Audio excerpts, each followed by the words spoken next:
Covid all'ex caserma Serena, ospite di 26 anni aggredisce medico e infermiera, poi minaccia i poliziotti. È stato arrestato, intanto la conta dei positivi sale a 137. Casieri, il piccolo di 4 anni travolto dal cancello, ha donato gli organi, ora 3 bambini vivono grazie a lui. Il sindaco annuncia il lutto cittadino nel giorno dei funerali.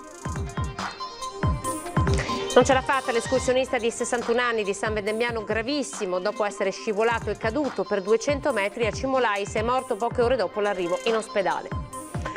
Poche tutele sul posto di lavoro. Ballerine di lap dance iscritte alla CGIL firmano un'avvertenza contro il titolare di un locale notturno di Preganziola e il sindacato. Hanno diritto di essere difese. Alla Gipsoteca di Possagno, turista si siede sulla statua di Paolina Bonaparte di Canova per scattare un selfie frantuma. 3 dita di un piede, farebbe parte di una comitiva austriaca.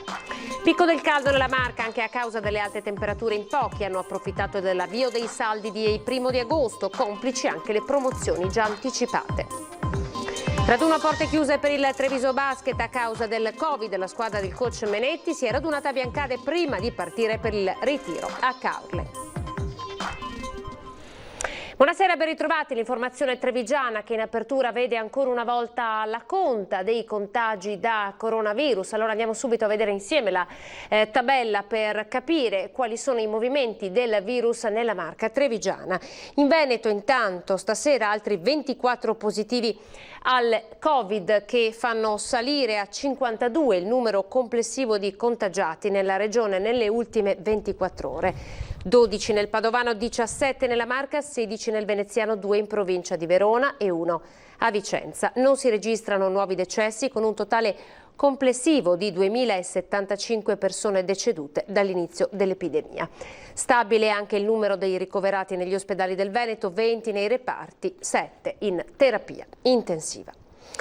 E torniamo adesso sul caso della caserma Serena, ancora una volta i fatti all'interno dell'accoglienza migranti tra Treviso e Casier. In apertura del nostro notiziario un'infermiera è stata aggredita dopo che alcuni migranti hanno messo a suo quadro l'infermeria. Andiamo a vedere la cronaca della giornata.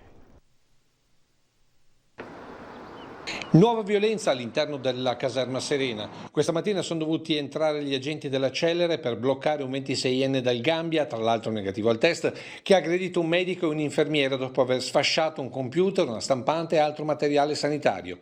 Straniero che ha cercato anche di affrontare la polizia con una spranga metallica dopo aver tentato inutilmente la fuga e che ora si trova in cella a Santabone in attesa del provvedimento che lo espelle dal programma di protezione e quindi anche dal centro di accoglienza. Il soggetto evidentemente in qualche modo deve essere neutralizzato, perché poi si tratta di una persona in sostanza che con i suoi comportamenti sta mettendo a dura prova la pazienza di tutti, ma soprattutto l'efficacia di quello che si fa all'interno della caserma per cercare di venire fuori il prima possibile da questa situazione. Situazione contagi che tra l'altro si è aggravata con altri 4 richiedenti asilo positivi ai test su 5 stranieri tornati solo nelle scorse ore all'interno della caserma tra Treviso e Casier. Crescono quindi a 137 i positivi su 297 profughi all'interno del centro di accoglienza, dove anche oggi c'è stata la conferma da parte di migranti che esiste ancora promiscuità tra positivi e non. Una commistione tenuta dagli stessi per ragioni di etnia e di religione. La caserma è stata sanificata e ASL e gestori hanno individuato la parte che doveva essere la palazzia destinata agli uni e agli altri. In parte questa cosa è stata già fatta, la parte che non è stata fatta non perché non viene fatta perché il gestore o chi altro, perché gli stessi ospiti finora hanno frapposto difficoltà appunto aizzati da qualcuno.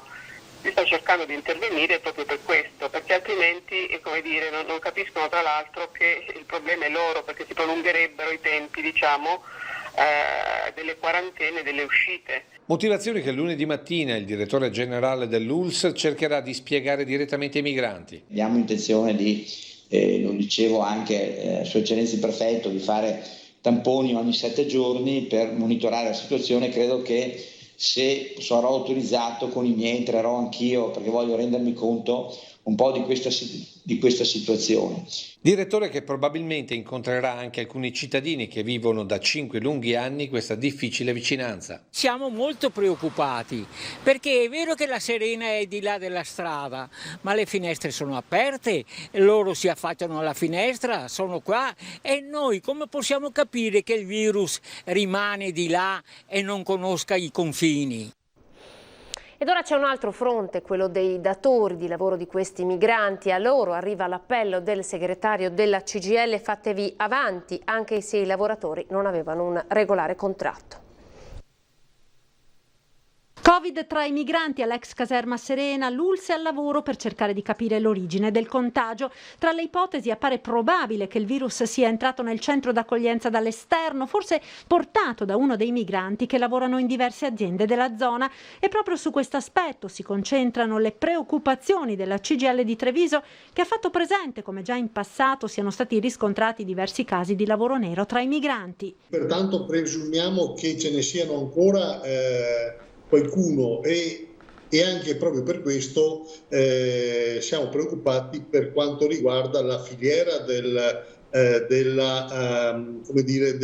contagio, perché è ovvio che se questi lavoratori, questi cittadini non sanno dire con chi hanno lavorato o dove hanno lavorato, è bene che lo facciano i datori di lavoro. Di qui l'appello della CGIL ai titolari delle aziende che impiegano questi giovani migranti a farsi avanti, anche se i lavoratori non avevano un regolare contratto, onde evitare guai peggiori. Rischiare di contagiare altre persone credo sia una cosa ben peggiore che avere un lavoratore fuori regola in azienda, per cui qualcuno dovrebbe anche scegliere, dovesse succedere, di recuperare sotto l'aspetto sociale nei confronti della società, perché è vero che stai sbagliando perché non stai versando i contributi e evadi le tasse, però se dopo ammali anche chi lavora con te è ancora peggio, io credo. No? Sul caso della caserma interviene anche il consigliere regionale di Veneti Uniti, Pietro Dalla Libera, che parla di situazione drammatica e chiede una risposta adeguata. Focolaio di Covid-19 all'ex caserma Serena di Dosson, una vera e propria emergenza per il consigliere regionale di Veneti Uniti Pietro Dalla Libera, che necessita, dice, di una risposta immediata e decisa. È una situazione, secondo me, drammatica, che va affrontata, è un focolaio importante che va affrontato con decisione, quindi al di là dei tamponi devono effettivamente garantire che ora queste persone stiano chiuse dentro in caserma e non possono uscire, e cercare di fare anche i tamponi alle persone con le quali possono essere stati in contatto. Con la ripresa massiccia di sbarchi sulle coste italiane, la decisione del Senato di autorizzare il processo del leader della Lega Matteo Salvini per la gestione del caso Open Arms viene considerata da Dalla Libera una brutta pagina per la politica italiana. Io non riesco a capire come non si possa decidere di bloccare le frontiere e fermare questi arrivi. Per cercare di in pratica dare un po' di respiro sia al nostro turismo, sia all'economia e sia darci un po' di tranquillità dal punto di vista della salute. Problematiche che fanno risaltare ancora una volta la necessità di una vera autonomia per il Veneto. Io credo che in qualche modo questo governo arriverà a fare delle proposte sull'autonomia, però sono abbastanza perplesso sul fatto che queste proposte di autonomia provenienti da questo governo possano essere in linea col progetto di autonomia che noi vogliamo come Veneto. La prossima legislatura regionale dovrà essere una legislatura in cui l'obiettivo autonomia sarà l'obiettivo principale. Cambiamo decisamente argomento: la tragedia di Dosson con il piccolo Tommaso Tiveron travolto dal cancello della nuova casa in costruzione. Nella notte l'espianto di alcuni organi, 3 bambini oggi vivono grazie a lui. Tutta la cittadinanza chiedeva il miracolo che venisse fatto a Tommaso e invece è stato Tommaso a farlo. perché ha donato gli organi e li ha donati a 3 bambini. Il cuore e i reni del piccolo Tommaso di Verona hanno salvato la vita di 3 bambini, i trapianti nella notte. Il suo cuore continua a battere. La sua anima è volata in cielo venerdì sera, accompagnata dalle preghiere instancabili di una famiglia e di un'intera comunità, che lo hanno seguito fino all'ultimo e fino all'ultimo hanno sperato. Ma le lesioni riportate sono risultate troppo gravi e a nulla hanno valso i tentativi dei medici di salvarlo, operando per 2 volte il piccolo alla testa. Tommaso è spirato dopo 2 giorni di agonia e di speranze accanto a mamma Valentina e papà Gianni, una famiglia oggi distrutta dal dolore. Tanto, sia i nonni sia soprattutto i genitori e tutti i loro familiari naturalmente, come anche tutti noi cittadini, perché è una scomparsa veramente che è stata inaspettata per una tragedia che non ci si aspetta mai che colpisca nessuno, ma neanche un bambino ingenuo come Tommaso. La magistratura indaga ora per omicidio colposo. Sono già state acquisite tutte le informazioni e ascoltata la ditta che ha fabbricato il cancello. La casa di via 4 novembre in cui la famiglia doveva andare a vivere a breve è ancora un cantiere. La cancellata in ferro imponente non era stata elettrificata, la sua chiusura era ancora manuale. Bisognerà capire perché quel cancello si è sganciato improvvisamente, travolgendo Tommaso, l'ultimo probabilmente ad uscire quella sera di casa insieme alla famiglia. Il negozio di parrucchiera della famiglia ha abbassato le serrande da ieri e mentre si attende il nulla osta per la sepoltura, anche la comunità di Dossona si prepara a dare l'ultimo saluto a Tommaso. I funerali potrebbero essere a metà della prossima settimana, giorno in cui potrebbe essere indetto anche lutto cittadino. Non nascondo la volontà di poter avere questa giornata dedicata a Tommaso. Oggi le parole non servono più, è il momento del silenzio per la famiglia, cui oggi almeno è arrivato questo conforto, questo raggio di luce, perché il loro amato Tommaso vive in altri 3 bambini come lui. Un'escursionista di Verona di 27 anni è rimasta ferita al volto a causa della caduta di un sasso mentre con il compagno si trovava nei pressi del rifugio Fraccaroli nel comune di Ala, siamo in provincia di Trento. Dopo averle prestato le prime cure per un sospetto trauma cranico e per una grossa ferita allo zigomo, i soccorritori l'hanno caricata a bordo per trasportarla fino all'ospedale di Verona Borgo Trento. Intanto è morto l'escursionista trevigiano rimasto ferito ieri pomeriggio in Friuli, troppo gravi le ferite riportate. È morto poche ore dopo il ricovero in ospedale l'escursionista 61enne di San Vendemiano Andrea Birzì, rimasto gravemente ferito ieri pomeriggio sotto gli occhi dei 2 compagni sulla Forcella Duranno a Cimolais in Friuli. Una tragica fatalità secondo i soccorritori, la caduta di Birzì rotolato per 200 metri. L'incidente ad alta quota, 2200 metri, immediato l'intervento dell'elisoccorso che ha trasportato in ospedale a Udine il 61enne in condizioni gravissime. L'escursionista stava compiendo una difficile discesa quando è scivolato finendo contro le rocce. Nell'impatto ha perso il caschetto protettivo rimanendo a terra privo di conoscenza. I soccorritori sono riusciti a stabilizzarlo ma all'ospedale Santa Maria della Misericordia le sue condizioni si sono rivelate troppo gravi ed è morto poco dopo. Ed ora andiamo ad Oderzo perché questa mattina la 43enne scomparsa l'altra notte nella zona del Parco Stella è stata ritrovata rintracciata a Gorgo al Monticano, è in buone condizioni di salute anche se in stato confusionale. La donna aveva cercato di togliersi la vita in auto ma era stata bloccata da un passante. A quel punto era scappata facendo perdere le sue tracce, facendo temere il peggio. Le ricerche di Vigili del fuoco e i carabinieri hanno dato esito fortunatamente positivo in mattinata. La 43enne si trova ricoverata all'ospedale di Oderzo per accentamenti. Ed ora sentite questa storia che ha davvero dell'incredibile. Con le immagini andiamo alla Gipsoteca Canoviana di Possagno perché è sopravvissuta ai bombardamenti della Grande Guerra e ora deve guardarsi anche dai turisti maleducati. La statua in gesso di Paolina Borghese Bonaparte, opera di Antonio Canova, ha subito ieri un grave danno da parte di un visitatore austriaco. Ieri, nella tarda mattinata, un gruppo di visitatori è stato qui presso di noi e purtroppo un membro di questo gruppo ha fatto un danno alla Paolina Borghese. 3 dita del piede destro sono andate in frantumi, come era già successo anche in un'altra occasione. Il colpevole dovrebbe far parte di una piccola comitiva di 9 austriaci che avevano prenotato la visita e quindi dovrebbero essere facilmente rintracciabili. Importante è il ruolo della Guardiania, che ha subito recuperato i frammenti e lanciato l'allarme. Abbiamo chiamato i carabinieri di Pieve del Grappa, abbiamo chiamato la soprintendenza e poi ovviamente abbiamo lavorato di concerto con il nostro restauratore.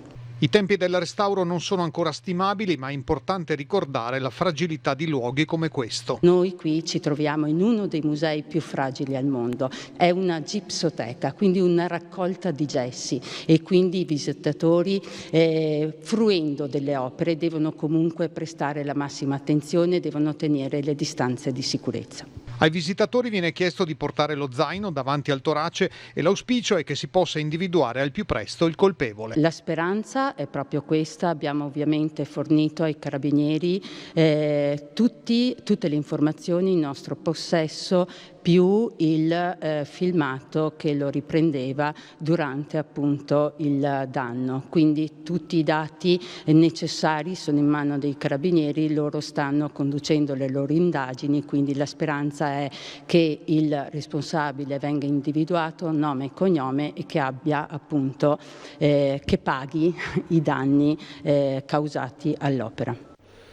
Pochi secondi di pubblicità, torniamo tra pochissimo.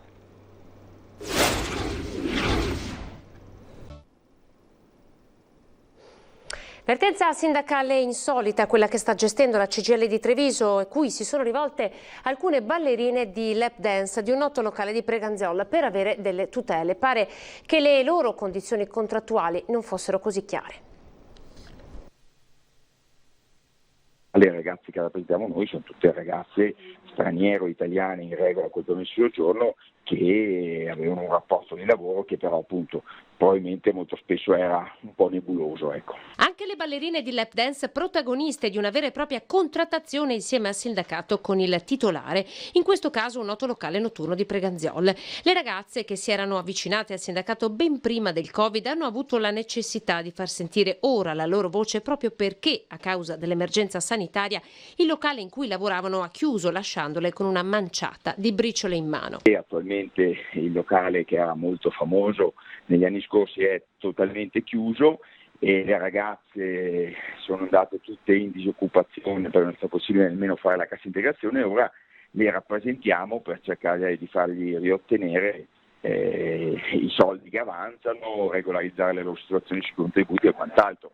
È un mondo un po' diverso dal solito, da quello che ti aspetti, ma sono lavoratrici anche loro. Condizioni contrattuali non sempre trasparenti e contributi previdenziali mai visti. Avevano dei contratti magari non perfettamente in regola, diciamo è un ambiente con varie sfumature di nero e di grigio, diciamo così, per cui in realtà adesso sono coperte dalla NASPI, quindi la disoccupazione perché si sono dimesse per giusta causa, e ci auguriamo adesso, con una trattativa con l'azienda o se vi sarà un fallimento, di fargli recuperare gli stipendi che avanzano e soprattutto i versamenti contributivi, perché comunque le ballerine, seppur di lap dance, sono delle ballerine, come le ballerine hanno diritto a un trattamento pensionistico con età anticipata per ovvie ragioni. La trattativa è partita, il titolare del locale ha fatto anche sapere di essere intenzionato a riaprire l'attività. Ci auguriamo anche che il titolare, che inizialmente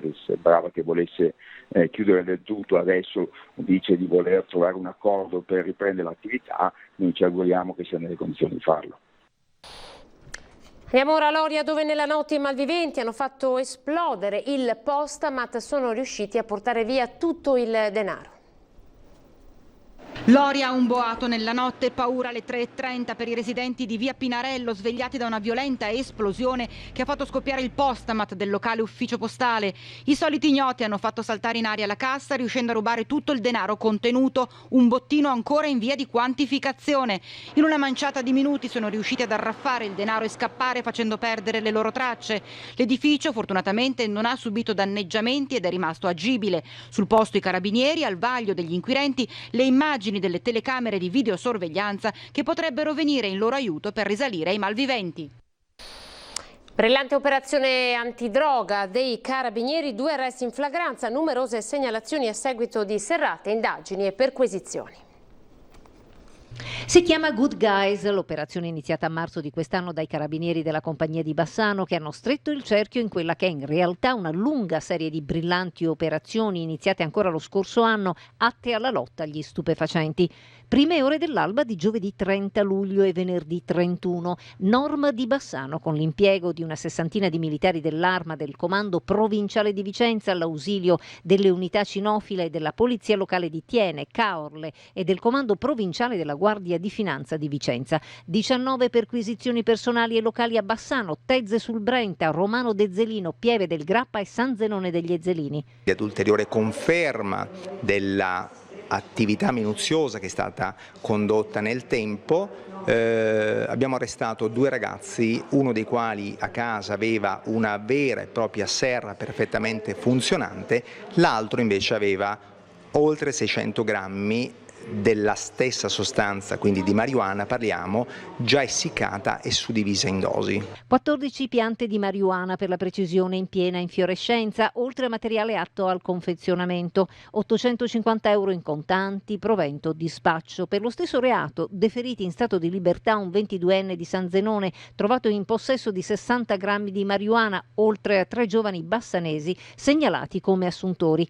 Il 31 luglio invece altre perquisizioni, stavolta anche a Rosaro, Rossano Veneto, Mussolente e Vicenza. Arrestato un 24enne di Romano in flagranza, 600 grammi di marijuana, 170 euro e anche qui numerosi attrezzi per il confezionamento. Segnalati 5 giovani quali assuntori di droga.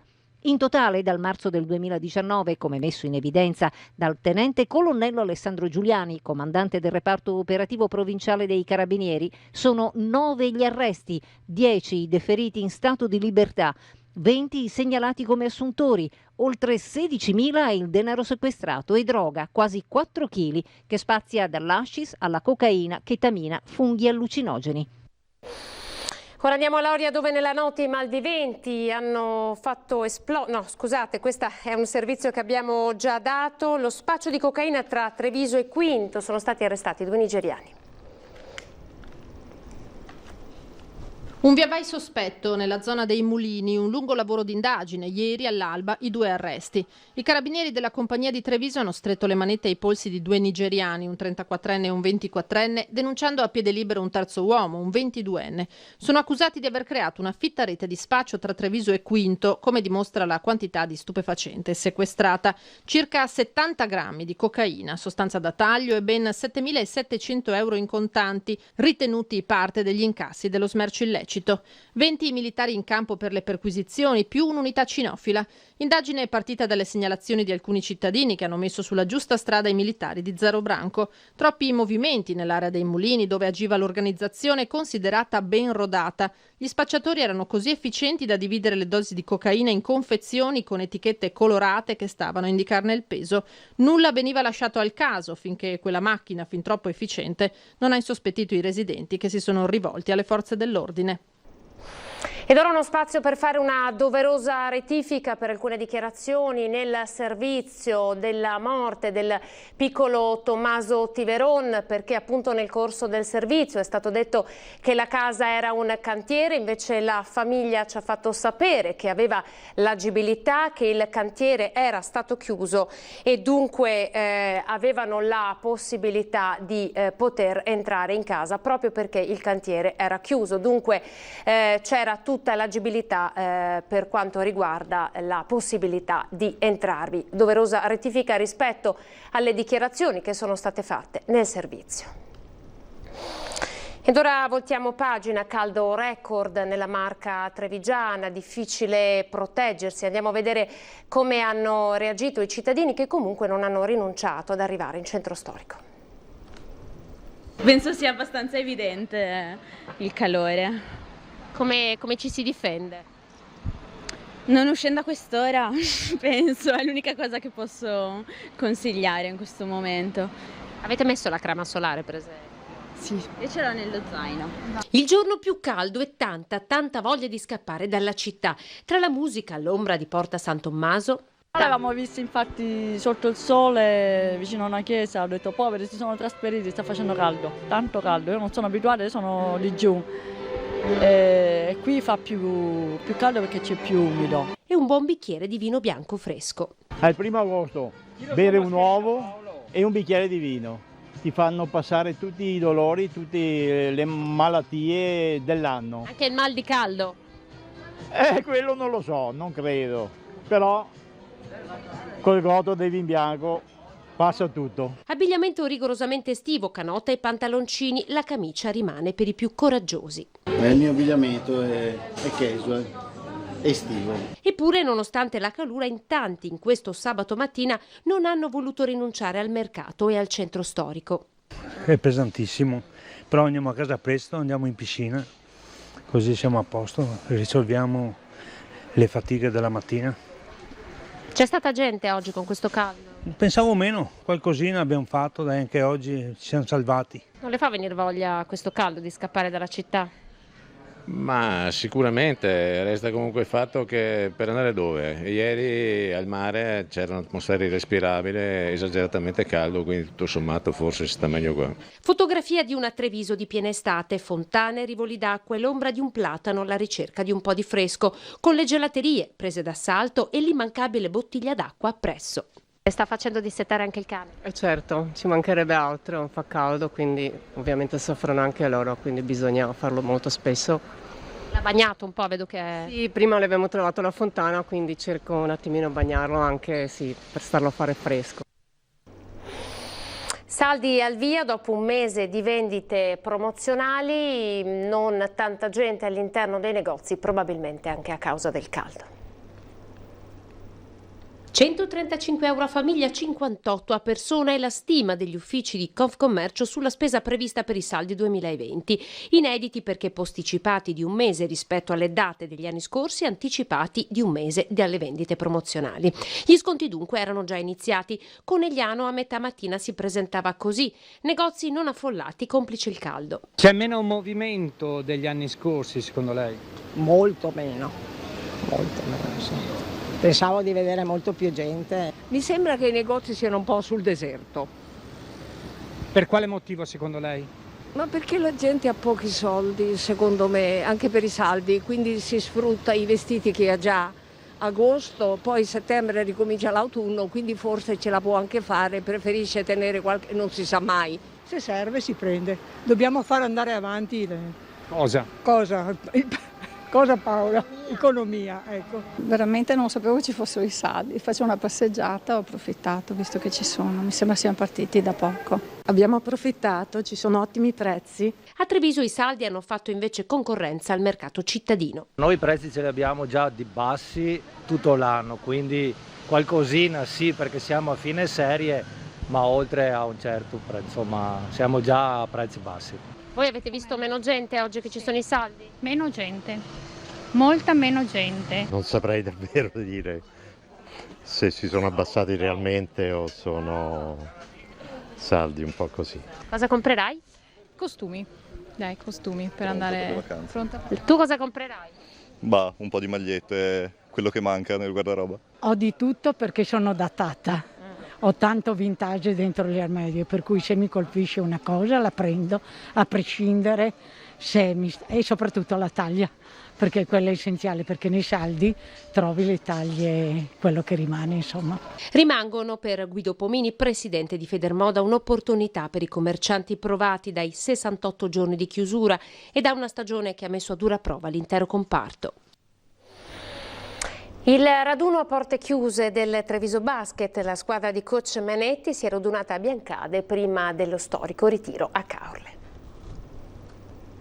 È iniziato sotto il migliore degli auspici il primo giorno di scuola per la De Longhi Treviso Basket. La squadra, dopo l'interruzione a causa del Covid, si è ritrovata a Biancade per un raduno a porte chiuse. Presenti i giocatori italiani della squadra, capitano Imbro, Chillo, Vildera, Achele, Piccine e Bartoli, più il nigeriano Mekovulu. Non presenti in quanto stanno sostenendo il periodo di quarantena gli americani Logan, Russell e Cheese. La prossima settimana è previsto l'arrivo dagli USA di Carroll.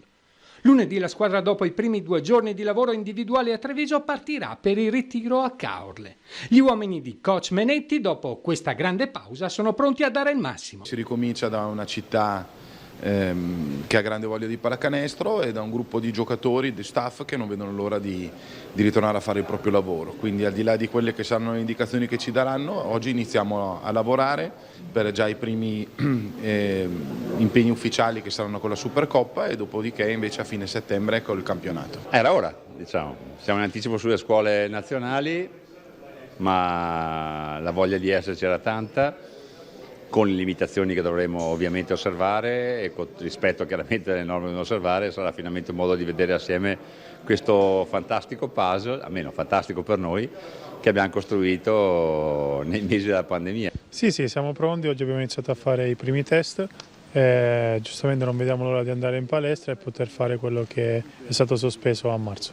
Nicola Chele è molto emozionato per il suo esordio. Esordire con questa squadra, questa maglia, sarà molto emozionante per me, perché vedevo Treviso da piccolo e so che le emozioni che dà, e quindi per me, per essere trevigiano e giocare per Treviso, sarà emozionante. Ultimo appuntamento questa sera su Antena 3 con il Festival della Magia, che ci porterà alla scoperta dei luoghi più belli e misteriosi della città.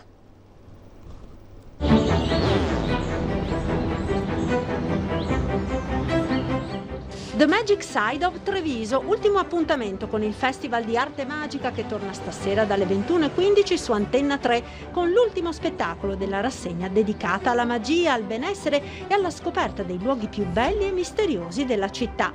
Ecco dunque che la rappresentazione diventa un tour tra la bellezza e l'arte di Treviso, guidati da illusionisti e prestigiatori. Il mio compito sarà quello di presentarvi 2 luoghi che di per sé non sono così misteriosi, la Fontana delle Tette e la Loggia dei Cavalieri, ma insieme ad alcune guide turistiche della città abbiamo cercato alcuni misteri relativi a questi luoghi e cercheremo di raccontarveli in chiave magica. Vedrete un Tiziano che in qualche modo nasconde ancora dei misteri, ma nello stesso tempo vedremo tanti pezzi di questo Tiziano che messi insieme ci creano un effetto sorprendente a noi stessi. Insomma, l'arte dell'illusione è qualcosa di fantastico. Nel tour degli artisti anche un mnemonista che, recitando a memoria la Divina Commedia, guida gli spettatori nella chiesa di San Francesco. La chiesa di San Francesco è particolarissima, l'ho scelta apposta perché è lì che c'è la tomba di Pietro Alighieri, che è stato grandissimo giurista italiano, poeta, commentatore di opere italiane, però è stato anche figlio di Dante Alighieri, e trattando io la Divina Commedia non potevo non essere in quel luogo. Andiamo a vedere tutte le notizie che arrivano dal Bellunese.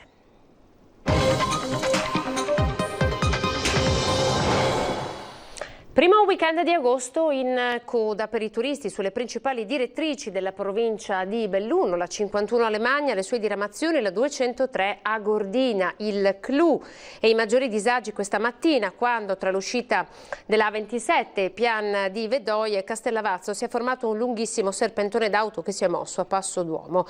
Su richiesta della prefettura, la provincia ha attivato le squadre di protezione civile per dare supporto agli automobilisti in colonna e distribuire acqua in caso di necessità. Un danno per il turismo, un disagio enorme per le comunità locali, sbotta il consigliere provinciale delegato Massimo Bortoluzzi. I rallentamenti sono stati causati anche dai cantieri a Longarone dei Movieri annunciati mercoledì scorso dal presidente ANAS, nemmeno l'ombra. La Regione Veneto ha inviato a Roma la richiesta per il riconoscimento dello stato di calamità firmato dal sindaco Tatiana País Becker per il maltempo che ha interessato Auronzo di Cadore nella serata di mercoledì scorso. Nel paese delle Tre Cime di Lavaredo proseguono i lavori di pulizia. Auronzo sarà pronta ad accogliere in sicurezza i numerosi turisti che hanno prenotato le vacanze da noi, così ha detto il primo cittadino. Ad Auronzo volontari della Protezione Civile e comuni cittadini hanno eseguito anche oggi i lavori di pulizia di strade, marciapiedi e tombini. Lunedì mattina inizieranno i lavori dei servizi forestali per la messa in sicurezza dell'alveo del Rio sopra il cimitero di Villa Grande ed è una corsa contro il tempo per offrire ai turisti un'immagine più rassicurante del paese delle Tre Cime di Lavaredo, pesantemente colpito dal nubifragio di lunedì scorso. I danni sono notevoli. Il sindaco Tatiana País Becker ha firmato la richiesta di stato di calamità naturale che la Regione Regione ha già inoltrato a Roma. Le operazioni di soccorso e di aiuto sono state molto veloci, quindi io auspico che nei prossimi giorni inizino anche i lavori di somma urgenza per la messa in sicurezza di questo rio, in modo da evitare un nuovo straripamento in caso di altre precipitazioni così violente. Ma il maltempo eccezionale ha causato danni in tutto il comune, che ha un'estensione di 220 km². Frane e smottamenti si sono verificati in diverse zone della Valle d'Ansiei e in alcuni casi hanno spazzato nuovamente i lavori appena conclusi realizzati nel post Vaia. Un duro colpo a ridosso del clou dell'estate. Gli alberghi sono partiti molto a rilento, hanno iniziato a riempirsi invece che a giugno verso la metà di luglio. C'è una grandissima richiesta di appartamenti che ormai sono tutti esauriti fino a fine agosto, quindi eravamo partiti anche con grande ottimismo perché l'afflusso di turisti è notevole, soprattutto turisti italiani. Il primo cittadino è fiducioso, sapremo offrire il meglio in attesa dei turisti e di quanti arriveranno per il raduno della Lazio. E il territorio devo dire che adesso è sotto controllo perché è monitorato giorno e notte, insomma, dalla Protezione Civile che ci ha rassicurato, e anche dai servizi forestali. Inoltre una ditta da ieri è già al lavoro per ripulire tutto l'alveo di questo rio che aveva intasato poi una condotta che porta al lago di Santa Caterina. Sarà un'estate senza seggiovia per il Nevegal. Ieri la doccia gelata è arrivata in Consiglio Comunale. I momenti di tensione sono stati più di uno. Destinata allo scioglimento anche la commissione speciale istituita per il Colle Bellunese. Le bugie hanno le gambe corte e lei sta andando via a 1 metro altezza. Complessivamente di statura, dico, perché di questa vicenda ne so molto più di lei, sa, ecco, molto più di lei ne so, no? Ecco. Il Nevegal è sull'orlo di un baratro. Chi non aveva scommesso un solo euro sulla possibilità che la seggiovia potesse essere messa in moto in agosto da Belluno ma ha fatto bingo, e ieri in Consiglio Comunale sono volate parole grosse. A dare il là alla disputa fra il sindaco e l'opposizione è stata la domanda di attualità risposta secca, sì o no, presentata dai consiglieri Bristotte e Dalfarra. Quando entrerà in funzione la seggiovia? Non è prevista la riapertura degli impianti di seggiovia per la stagione estiva. La società e quindi basta. Un disagio profondo perché ancora una volta gli operatori e Nevegal, ma io credo tutta la città e la collettività in qualche modo risentono di questa forma di inerzia. Il sindaco ha fatto intendere che Alpe del Nevegal ha ostacolato la cessione della seggiovia alla Bellunum, ma la ricostruzione dei fatti è andata di traverso alla società presieduta da Maurizio Curti, pronta a raccontare la sua verità in una conferenza stampa che sarà convocata a brevissimo. Siamo davvero arrivati alla frutta e forse più che cambiare Nevegal è meglio cambiare sindaco. Roccone e tutta l'opposizione ieri hanno attaccato il sindaco manifestando disagio, delusione e pure rabbia nei confronti del vicepresidente della commissione Nevegal, Leci,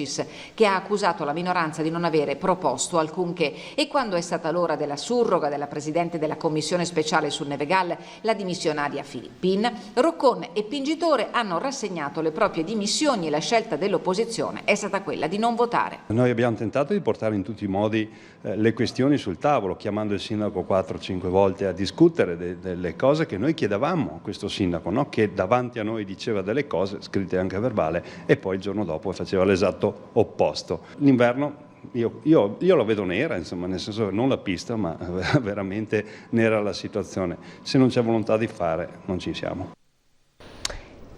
Questo per noi era l'ultimo servizio, grazie per essere stati ancora una volta in nostra compagnia. Ora le previsioni del tempo. Arrivederci.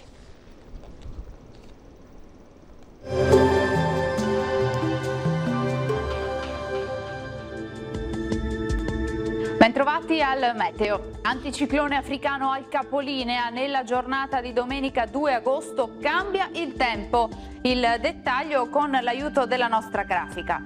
Sul Veneto l'alta pressione si indebolisce, al mattino sarà asciutto con tanto sole dappertutto. Con il passare delle ore e soprattutto in serata peggiorerà con l'arrivo di qualche rovescio temporale localmente anche forte e accompagnato da grandine.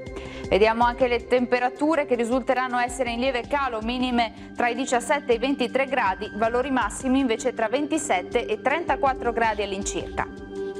Ci spostiamo ora sul Friuli Venezia Giulia, anche qui la situazione non cambia, inizialmente bel tempo con ampio soleggiamento, poi precipitazioni via via più diffuse. Temperature minime fino a 23 gradi, massime sui 30-33 all'incirca. Infine uno sguardo al Trentino Alto Adige, tempo in peggioramento anche qui con piogge piuttosto diffuse e localmente di moderata intensità, specie a partire dalle ore pomeridiane. Temperature minime sui 19 gradi, massime fino a 31 all'incirca. Dal meteo di Antenna 3 per ora è tutto, grazie per l'attenzione e arrivederci al prossimo aggiornamento.